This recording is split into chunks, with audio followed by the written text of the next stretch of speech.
భారతదేశం ఇప్పుడు చాలా అప్రమత్తం అవ్వాల్సినటువంటి సందర్భం. ఒక పక్కన వక్ఫ్ బిల్లు నేపథ్యంలో కావాలని చెప్పి ఉద్రిక్తతలు సృష్టించడానికి కొన్ని శక్తులు ప్రయత్నిస్తున్నాయి. మన దేశానికి పట్టినటువంటి దరిద్రం ఏంటంటే శతాబ్దాలుగా ఈ దేశం మీదన గెలిచినటువంటి ప్రతిసారి, అంటే శత్రువులు గెలిచిన ప్రతిసారి కూడా, ఈ దేశంలోని ఒక్కొక్క ప్రాంతాన్ని గెలిచిన ప్రతిసారి కూడా అవతల వాడి వీరత్వంతోనో శూరత్వంతోనో గెలవలేదు. మన దేశంలో ఉన్నటువంటి వెన్నుపోటుదారుల వలనే వాళ్ళు విజయం సాధించగలిగారు. సింధు ప్రాంతం మీదకి మహమ్మద్ బిన్ కాసిం దండెత్తి వచ్చినప్పుడు ఆ ప్రాంతంలో ఉన్నటువంటి రాజు తాహిర్ సైన్యాధిపతులే శత్రువుల నుండి లంచాలు తీసుకుని మరీ రాజు తరపున యుద్ధం చేయడానికి నిరాకరించడం గుర్తుపెట్టుకోవాల్సి ఉంది. అట్లాగే పృథ్వీరాజు మీద పోరాటం కోసం మహమ్మద్ గోరీని జయచంద్ స్వయంగా ఆహ్వానించి భారతదేశ ఆక్రమణకి దారి తీశాడు.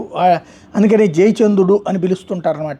జయచంద్రుడు అంటే వెన్నుపోటుదారుడు అనేటటువంటి పేరు పడిపోయింది. అలాగే హిందువుల విముక్తి కోసం శివాజీ ఓవైపు పోరాడుతుంటే మరోవైపు ఇతర మరాఠా పాలకులు రాజ్పుత్ రాజులు మొఘల్ చక్రవర్తుల తరపున యుద్ధాలు చేశారు. ఇవన్నీ కూడా చూసుకుంటే మనకి భారతదేశానికి సంబంధించి శత్రువులతోనే అత్యంత ప్రమాదం ఉంటుంది. అది ఆ శత్రువులు ఎవరంటే అంతర్గత శత్రువులు.